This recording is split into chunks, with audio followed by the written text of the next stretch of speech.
Welcome to the Well-Seasoned Librarian Podcast. I am Dean Jones, your host. Today, this is Season 6, Episode 4. Today, I'm talking to a local author, Erin Scott, who is not only a cookbook author, but a famous food and lifestyle photographer. Erin approaches every project with enthusiasm, flexibility, and a collaborative spirit. With experience in all aspects of the multifaceted world of food and lifestyle photography, she welcomes projects of all scopes and sizes, from independent photographing, cooking, styling, in her garden studio. Erin comes to food photography as a passionate eater, veggie gardener, and cook, as you will hear. Erin has photographed over 30 books and authored her own cookbook, Yummy Supper, 100 Fresh, Luscious, and Honest Recipes from a Gluten-free Omnivore, a cookbook. Erin has worked with Pete's, Good Eggs, Williams-Sonoma, just to name a few. Her client list is very expansive. I'm going to take you now to my conversation with author and photographer Erin Scott. Welcome to the Well-Seasoned Librarian Podcast. I'm Dean Jones, your host, and today I am talking to food and lifestyle photographer Erin Scott. Erin, thank you for being on the program. Thanks for having me, Dean. It's nice to be here. Now, for our listeners who are not familiar with your work, or might be but don't know it yet, can you tell us a little bit about yourself? Yeah, well, I like that people don't know who I am actually, because I like to be behind the scenes photos. That's my comfort zone. Okay. I do a lot of photographs that people probably in the food world would see. So, for example, I've done almost all the Williams-Sonoma cookbooks of the past few years. I did the Berkeley Bowl cookbook, Nice. which is a local favorite. I shot Deborah Madison's last cookbook, which is, a huge honor for me. So I've shot, I think, over 30 books. So people might have seen my images here and there. And I do shoot for some local brands that people might know, like Pete's Coffee, Traditional Medicinals Tea, Sunbasket. So you might just see my images floating around. Enzo olive oil, a real California favorite. I love my clients. So yeah. So where did photography begin with you? Were you the kid with the Nikon running around taking photos? I wasn't, but my dad was a really passionate amateur photographer. We had a dark room in our basement that he used, and he was really into Polaroids. And so he taught me about Polaroid cameras when I was about 5. And back then, you had to do manual focus where you roll the dial to make everything line up, and had to do all that sort of fun stuff to get started. And beyond taking photos with him as a kid, we also looked at photography a lot. He was just really passionate about photography and had professional photographer friends and loved to go to galleries and all that sort of stuff. So I would say that had a huge influence on me, but I was only very, very casual about my interest in photography until about 10 years ago. So it turned into a career that I did not expect. Now, did you choose to go? I mean, I know that you call yourself a food and lifestyle photographer. Did you choose to go into food photography, or did you just kind of get a few jobs and decided you like it? Well, I started doing food photography casually, not at all professionally, when I had a blog in 2009. I was one of those people who jumped in blogging in kind of the early days, not the first round, but pretty early on. And I loved to cook, and I loved things that were beautiful. And so I wanted my photos to really show the passion that I had around food. And they didn't. They looked terrible. And I was so frustrated because what I was seeing with my eyes was not what was coming through in the camera. And it actually just kind of lit a fire in me that I wanted to figure out how to make the food look the way it did to my eyes in the camera. And I just worked for a couple of years for fun, it took maybe a couple 100,000 photos, teaching myself like what was working, what wasn't working, what kind of light, what kind of angle, all of these things, just playing and exploring, which really could have only happened in the digital photography time when you're not just throwing film away and wasting things. And I got so into it that I thought, oh my gosh, this is actually a job people do. I wonder if it can happen for me. And it became kind of a fantasy that turned into a reality. I see a trend lately with a few authors I've spoken to that I've discovered have done their own photography, which I was shocked to discover because I didn't think that publishers did that. I I was really surprised at how many publishers were just letting people take photographs of their own stuff. And I think in a few times it worked out okay. It was good stuff. But I've seen a few too that I thought, wow, you should have done that. You should have gotten a professional. Well, Do and you sometimes that's about budget, right? yeah. Sometimes the publisher just doesn't have much money. And so if a photographer is willing to take the photos, they will do that. Now, conversely, do you get any feedback or get any like creative control on how much photography is included, or do you have to kind of fight the publishers on that? Like, or do they tell you how many photos they want taken ahead of time? They tell me how many photos they want ahead of time, and that's fine. I mean, I can do a book with 40 photos or 100 photos. It really depends on what the page count is going to be. The more photos, always the better and the more fun, but also each photo takes a lot of time and effort. And, I hire usually a full team, food styling team for sure. Sometimes I do my own props or I have to hire a prop stylist, and every day costs money. And if there's only so much in the budget, that's how many days we get to do of shooting, or that's how many photos we get to create. It's kind of a formula. Now, you're a gardener and a foodie, a cook yourself. Does this influence your work? Does it kind of like your love of food influence how you photograph something? Absolutely. I'm sitting here in my studio right now and I look out and the garden is just full of herbs, full of veggies. And I'd say that's kind of the root of my inspiration. It's like, what's growing, what's fresh, what's delicious, and how can I cook it in kind of an easy way? And then I start to look at it and appreciate it and smell it, and photography comes out of that. I'd say that's really the root of my inspiration. Now, for my doing research on you, I wanted to find out, did you grow up in a household where cooking was important? Were you taught how to cook by a relative? Yes, both my parents were really passionate home cooks also. So I cooked with both of them. Food was everything to us. I mean, we would travel for food. Our days were planned around what we were going to eat. I remember one time we were going on a camping trip and we decided to bail on the camping trip so we could go get some fresh crab to eat. I mean, it was nice. Everything. I like that. Everything is about food. And that's still that way in my family. Like, oh, what are we going to eat later today? What are we going to eat tomorrow? I mean, we're pretty food centric. Now, you had talked about a blog, and for years you had a successful blog titled Yummy Supper. How did you begin this blog, and what was the success of the blog like for you? I started Yummy Supper on a complete whim, and it grew into this thing that led me to a career in food photography and a cookbook and all sorts of other things. And I started it because I was diagnosed with celiac disease in 2008. And because I'm such a food loving person, getting diagnosed with celiac was quite shocking at first. And it made me worry that I couldn't enjoy food with people in the same way, or that I would lose this huge part of my life and social life and joy. And I wanted to find a way to kind of rebuild that joy and connection with people. And the blog seemed like a kind of a safe way to play with that and do that and share recipes with people in a very normal way, people who weren't necessarily gluten-free, but how to eat gluten-free in a way that was just easy and fresh and normal. It was like a mental shift had to happen. And the blog came out of that, or was part of it. And maybe even the reason how I had that mental shift was through the blog. It was this process for me. You did your blog in the early days of blogging, and in 2014 you published your own cookbook that was titled the self-same titled Yummy Supper. It was 100 fresh and luscious and honest recipes from a gluten-free omnivore cookbook. Now, these were times when I think we all knew about celiac disease, but people were talking about it more. Did you get a lot of questions and people contacting you to find out more about celiac disease and looking at your recipes and asking for information from you?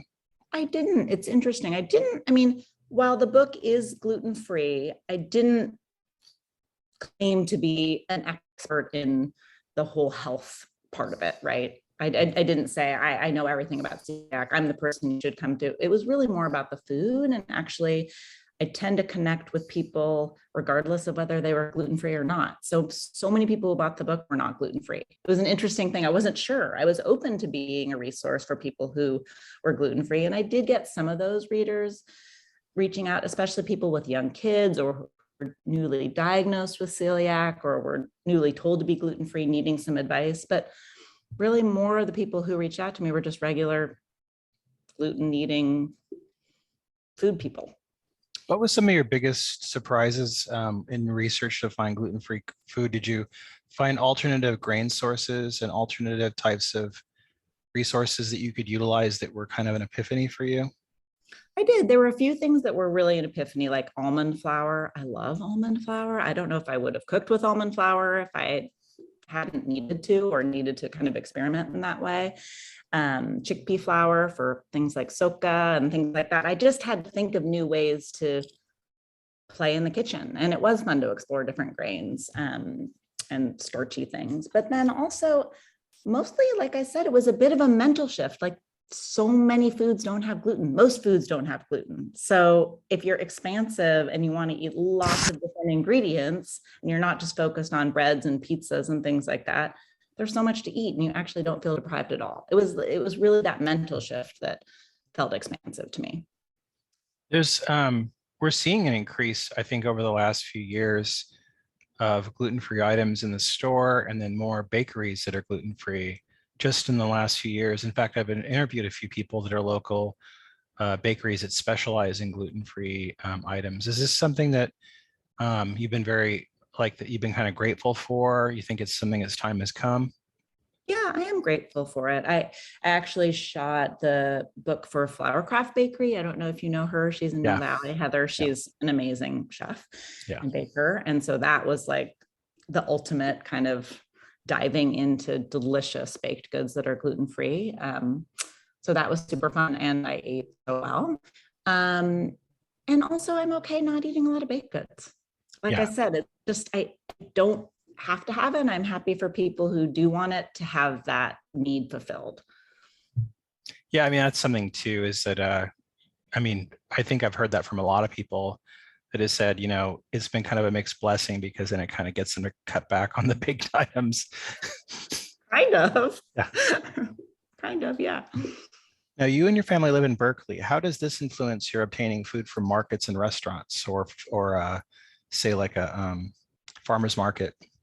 I mean, we're so spoiled. We've Yeah, got Berkeley Bowl, of course, which yeah. is incredible, and Monterey Market, which is like my local neighborhood favorite. Have you been to Monterey Market? No, I haven't yet. Oh, you have got to go. I will I be there mean, next it's week. That sounds great. incredible. It's a small supermarket, but it's like a farmer's market at the same time. Everything is super fresh. Their produce selection is phenomenal. It's super reasonably priced. It's heaven to me. And it's just down the street. So I go there all the time, and often makes me a little lazier about going to the farmer's market because I can get so much of the same farms and those items there. But I do love our Berkeley farmers markets. And we grow a lot of our own food too. Oh, nice. What are you growing this season? I let my garden go a bit feral this year, so it's a survival of the fittest moment over here. But I've got nettles, I've got arugula, I've got different Nettles. kinds of kale, I've got tons and tons and tons of herbs, citrus, rosemary, borage. I had some rore, which people used to call miner's lettuce, but rore is the more thoughtful term for indigenous folks who've been cultivating that wild weed for a long time. So that's a good one. And wild mosh. I have all sorts of crazy things growing out there. Are nettles hard to grow? Or do they No. require like a lot of, no?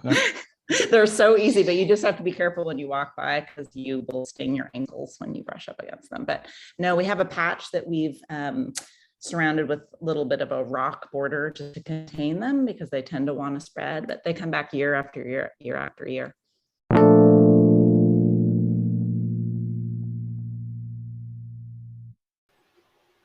This episode is sponsored by Culinary Historians of Northern California, a Bay Area educational group dedicated to the study of food, drink, and culture in human history. To learn more about this organization and their work, please visit their website at www.chnorcal.org.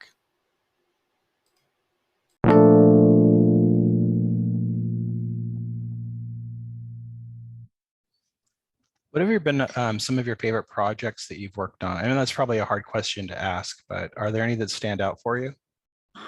Yeah, I mean, I do love so many of them. But I would say working on Deborah Madison's cookbook was just a dream come true because I grew up cooking her food, going to Green's restaurant. She was just this icon for me. And to get to shoot her cookbook and meet her and work with her and go to visit her in Santa Fe, she's just the most down-to-earth, amazing human. So everything about that project was inspiring and meaningful to me. I've done a few projects with Brian Terry, who's also an incredible local chef and author and activist. And whenever I get a project with him, I'm excited. Little Cookbook as a local fan was super fun. And it was all about kind of nerding out about produce. And that's my jam. Love that. Yeah. Now, do you have any favorite chefs and food writers that you enjoy reading yourself? I mean, I would say Deborah and Bryant are up there for me, as I'm just a fan of both of their writing and cooking. My dear friend Phyllis Grant, I don't know if you know her. She did the blog Dash and Bella. Yeah, and she wrote a memoir called Everything's Under Control that came out maybe a year or so ago.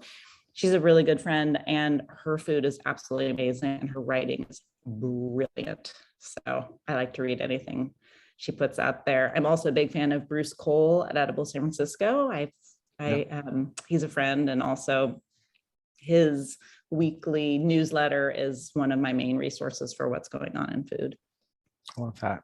I wanted to ask you, circling back to the photography, online today, we have such like a kind of an avalanche of people doing photography online.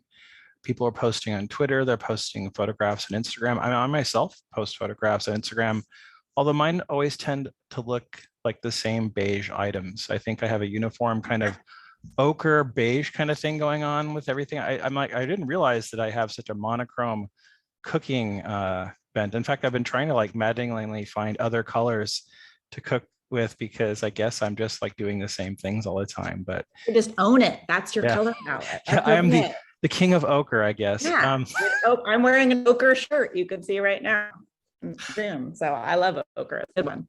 What do you think of all this photography that you're seeing? Like when you scroll through Instagram and you see all these people doing stuff, is it inspiring to you to see everybody trying to do this, or is it kind of like sometimes kind of like, yeah?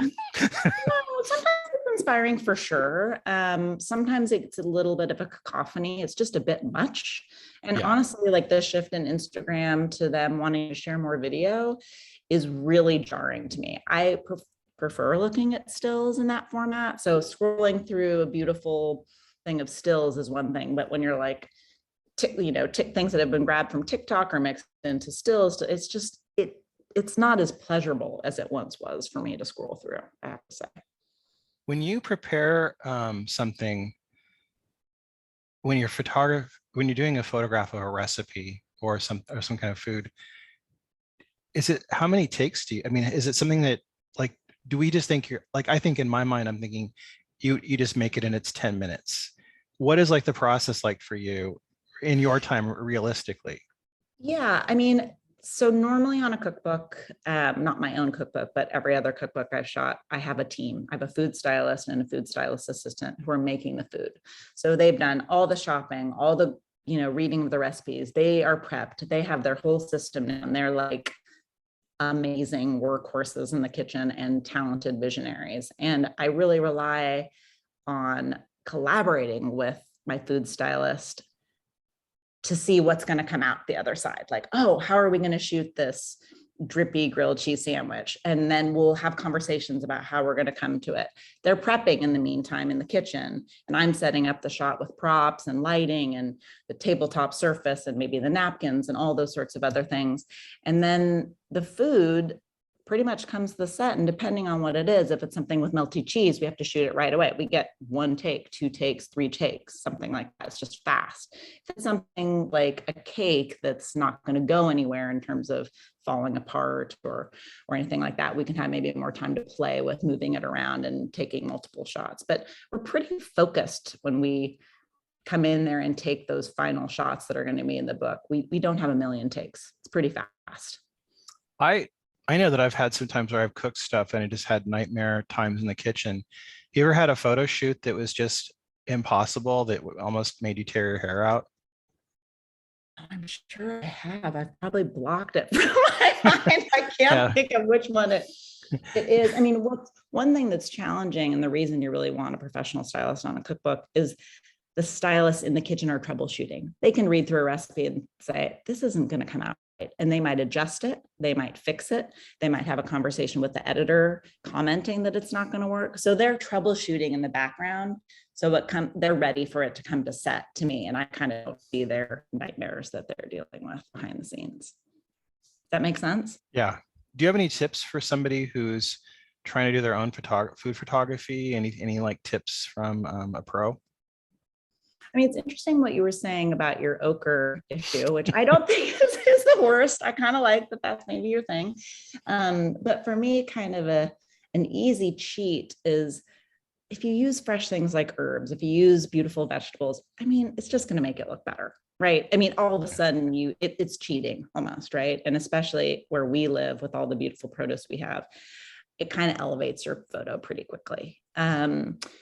Another thing I'd say is don't be scared of crumbs and mess and breaking into things to make them look more delicious. I think some people like to photograph just the finished dish that's static and think, oh, that's my photograph of this thing I made. But why not make it look a little more lived in, give it a little personality? Do you have any favorite photographers that are people that you really enjoy their work? Oh my gosh, there are so many good ones. I'm trying to think of who's a good one to mention right now. Andrea Gentle or Gentle, I'm not sure how you pronounce her last name, is an amazing photographer in New York. I always enjoy seeing her work and get excited when something of hers comes through my feed or comes through my world. I'd say she's up there for me. There are just a lot of good working photographers out there doing really nice work.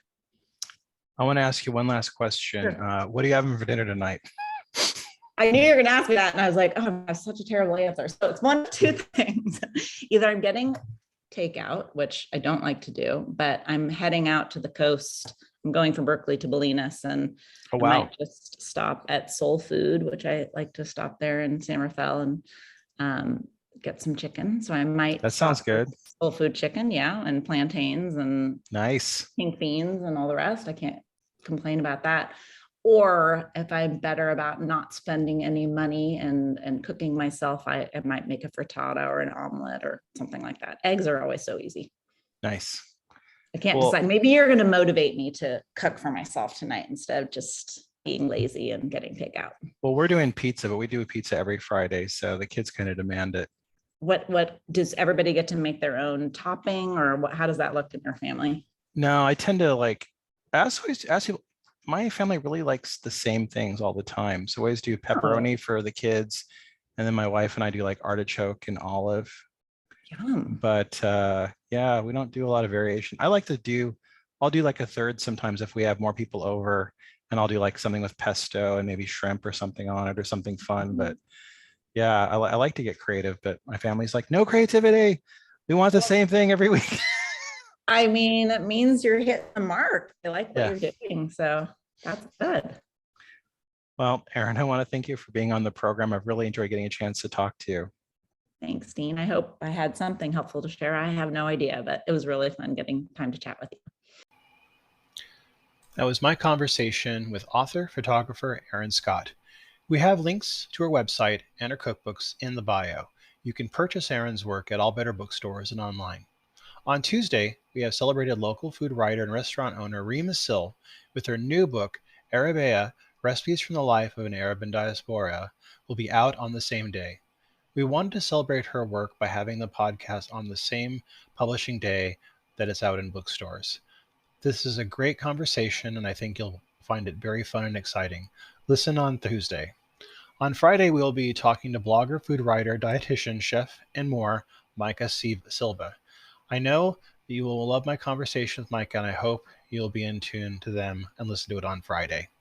If you follow my podcast and like my work, you can buy me a coffee and share your thoughts on the link in the bio. You can help us promote this podcast if you share this episode with a friend or also share it on social media, tagging us as @WellLibrarian. Follow the Well Seasoned Librarian podcast on Spotify, Instagram, or Stitcher, and you'll get notified when new episodes are released. You can subscribe to the podcast newsletter and get information every week to your email box about who's going to be coming up in the next week, and also updates to any articles I may have that week as well. You can go to the Substack link in our bio as well. Our podcast theme song, Talk About Love, is sung by the band Kitty Cat Fan Club. Their label, Asian Man Records, has given permission for its use. You can check them out and other bands online at the link in our bio to Asian Man Records. I hope you all have a really great weekend and get to cook something really fun. Until then, keep cooking.